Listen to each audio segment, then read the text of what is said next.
কাজল মুখার্জি একজন ভারতীয় বাঙালি চলচ্চিত্র অভিনেত্রী, যিনি মূলত হিন্দি চলচ্চিত্রে কাজ করেন। তিনি ভারতের অন্যতম সফল এবং সর্বোচ্চ পারিশ্রমিক প্রাপ্ত অভিনেত্রী। চলচ্চিত্রে অভিনয়ের পাশাপাশি কাজল বিভিন্ন সামাজিক কর্মকাণ্ডের সাথেও জড়িত। তিনি বিধবা নারী এবং শিশুদের নিয়ে কাজের জন্য সুপরিচিত।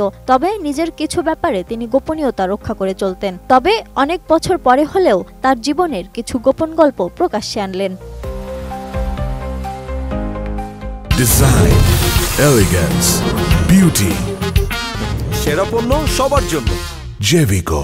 সম্প্রতি দিল্লিতে অনুষ্ঠিত রাইজিং ভারত সামিট 2025 অনুষ্ঠানে বিশিষ্ট অতিথি হিসেবে যোগ দিয়েছিলেন বলিউড অভিনেত্রী কাজল, যেখানে তিনি নিজের সম্পর্কে এমন একটি কথা ফাঁস করেন যা জানার আগ্রহ ভক্তদের দীর্ঘদিন ধরেই ছিল। কাজল কখনোই তার নামের পাশে কোনো পদবি ব্যবহার করেন না। কেন অভিনেত্রী তার পদবি ব্যবহার করেন না, সেই কথাই সেই অনুষ্ঠানে ফাঁস করলেন। কাজল নামের সঙ্গে তার পদবি ব্যবহার না করার সিদ্ধান্তের কথা বলতে গিয়ে বলেন, তিনি পরিবারের উত্তরাধিকারের চাপ এড়াতে এটি করেছিলেন। অভিনেত্রী জানান, যখন তিনি বলিউডে পা রাখছিলেন তখন তার মা তনুজা তার পদবি ব্যবহার সম্পর্কে জিজ্ঞাসা করেছিলেন এবং দাদা দাদুর বংশের কথাও বলেছিলেন। তবে কাজল বলেছিলেন তিনি নিজের প্রতি সৎ থাকতে চান এবং বংশের বোঝা বহন করতে চান না। তাই তিনি কেবল তার প্রথম নাম কাজল ব্যবহার করার সিদ্ধান্ত নিয়েছিলেন। আশা করেছিলেন এটি তাকে অপ্রয়োজনীয় প্রত্যাশা এড়াতে সাহায্য করবে।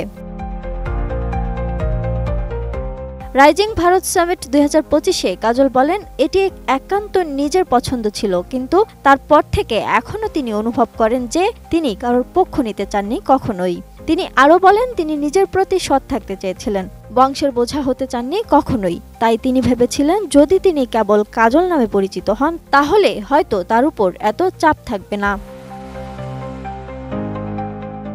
কাজল চলচ্চিত্র জগতের একটি বিশিষ্ট পরিবার থেকে এসেছেন। তিনি প্রবীণ অভিনেত্রী তনুজা এবং চলচ্চিত্র পরিচালক সোমু মুখার্জির কন্যা। তার দিদা শোভনা সমর্থ একজন অভিনেত্রী ছিলেন এবং তার দাদা কুমার সেন একজন চলচ্চিত্র পরিচালক ছিলেন। এদিকে তার পিতামহ শশধর মুখার্জি একজন বিখ্যাত চলচ্চিত্র নির্মাতা ছিলেন।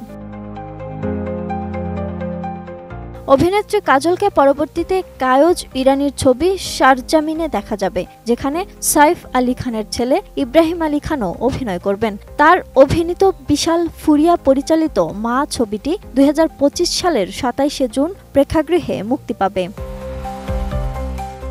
Lima Sayanti, desk report, ATN news.